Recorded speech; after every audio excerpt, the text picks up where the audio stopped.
Donc vous venez de finir l'exercice 5 avec le fichier explicatif que j'ai mis sur le blog. On continue On continue donc l'exercice 6.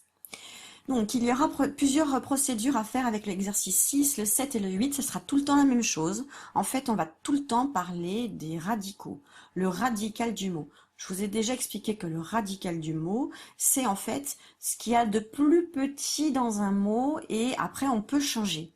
Comme par exemple un fermier, le fermage, la fermière, et tout ça, le radical du mot, c'est le mot ferme sans le E. Donc, ici, on va entourer d'abord les radicaux des mots en modèle. Donc, c'est une fraise et un fraisier. Donc, vous allez faire comme moi, vous allez prendre votre crayon de papier et vous allez entourer le radical de fraise. Et bien, le radical, c'est tout le mot sans le E. Et ici, on a la même chose, F-R-A-I-S. On vient d'entourer le radical du mot. Et on voit que pour transformer une fraise en un fraisier, donc le fruit avec son arbuste ou avec son arbre, voilà, on a enlevé le E et on l'a remplacé par IER. C'est ce que je vous ai mis ici. On remplace le E par IER. Donc dans mon modèle, j'ai ici mon radical. J'enlève le E, je n'entoure que mon radical. Une prune, pour trouver l'arbuste ou l'arbre, on va prendre le radical du mot et on va rajouter juste IER. C'est-à-dire que j'ai enlevé mon E et j'ai rajouté IER et ça fait un prunier. On va maintenant entourer le radical de chaque mot et après vous allez juste devoir rajouter IER pour faire l'arbuste ou l'arbre. Par exemple, une framboise, regardez, il est là le radical, on l'a réécrit. Et au lieu de mettre E, vous allez mettre quoi? IER. IER.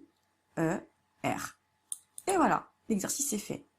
Même chose, on entoure le radical ici, de pomme, ça va faire un pommier. Le radical de poire, ça va faire un poirier. Et le radical de banane, ça va faire un bananier.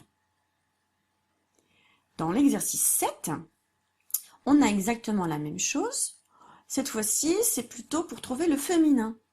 Donc, par exemple, un chien, pour trouver le féminin, on va prendre le radical, on va enlever le ien, et à la place, on va mettre yen.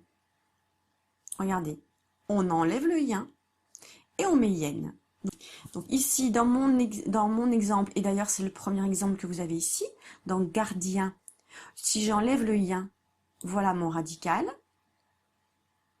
c'est garde, G-A-R-D. Donc du coup, je vais réécrire G-A-R-D, mais au lieu de mettre yen, je vais mettre yen. Et ça va donc faire une gardienne. Et j'ai le féminin. Un gardien, c'est l'homme. Une gardienne, c'est la femme. Vous allez donc réécrire, vous, le radical de chaque mot à chaque fois. Et ensuite, vous rajouterez yen. Comme ça, un musicien, je ne prends pas le yen. Ça va faire une musicienne. Un comédien, je ne prends pas le yen. Ça va faire une comédienne. Un italien, je ne prends pas le yen. Ça va faire une italienne. Enfin, dans l'exercice 8, même chose. Cette fois-ci, encore le féminin. On va passer de yé à hier, par exemple. Je vais prendre l'exemple. Un charcutier. Je prends tout sauf le yé. Je prends le radical du mot. Un charcutier. Le radical, c'est charcute. Donc, je recris charcute, mais au lieu de mettre yé, je vais mettre hier. Et donc, ça va faire une charcutière. Un charcutier, une charcutière. Donc, on peut entourer le radical de chaque mot. Si j'enlève le yé, il va me rester F-E-R-M. Ça va faire une fermière. Si j'enlève le yé dans policier, ça va faire une policière. Donc là, il ne reste plus qu'à... Le radical est déjà écrit, donc c'est facile, vous n'avez plus qu'à écrire hier. Une pâtissière. Ah, là, vous avez vu, c'est l'inverse. On va prendre le radical, on va enlever le hier. Mais cette fois-ci, on va mettre un pâtissier. Donc, il faudra mettre yé. Et enfin, un crémier, j'enlève le yé Et cette fois-ci, c'est une crémière, donc il faudra bien mettre hier. Donc vous faites juste attention ici, c'est le 1. Hein? À chaque fois, c'est une, donc on va prendre hier. Mais là, c'est le 1, donc on va prendre yé.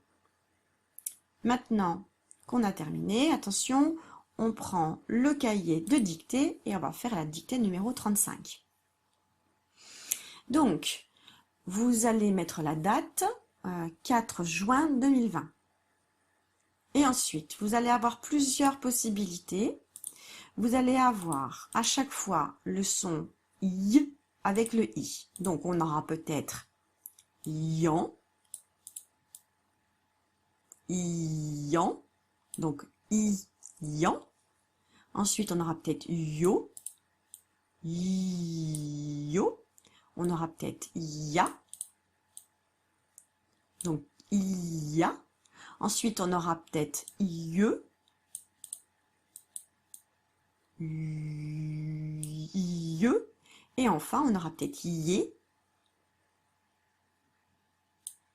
ié. D'accord? Alors attention, c'est parti pour le premier mot. Première flèche rouge, un piano. Donc deux mots. Un, espace, piano. Pia. Donc on entend ya. Piano. Donc deux mots. Un, espace, piano. Deuxième mot, un lieu. Alors un, espace, lieu. Je vais me rendre dans ce lieu. Lieu, lieu. Et on entend lieu. Lieu. Troisième mot, la viande. Deux mots. Donc la, espace, viande. Viande. Donc on entend yan. Viande. Et il y a un E muet à la fin. Quatrième flèche, c'est un seul mot. C'est le mot février. On l'a déjà écrit plusieurs fois, le mot février. Février. Donc yé. Et enfin, c'est une phrase. Donc, c'est une phrase. Il joue du violon. 4 mots. Il, espace, joue, joue. Attention, c'est avec le J, pas le G. Et il y a un E muet à la fin. Donc, il joue. Troisième mot, du. Donc, il, espace, joue, espace, du, espace, violon. Pas de lettre muette, c'est tout simple. Vio, donc on entend yo, violon. Vous avez terminé votre phrase. Attention, vous allez pouvoir faire la correction. Vous êtes prêts? Voici la correction. Vous avez terminé.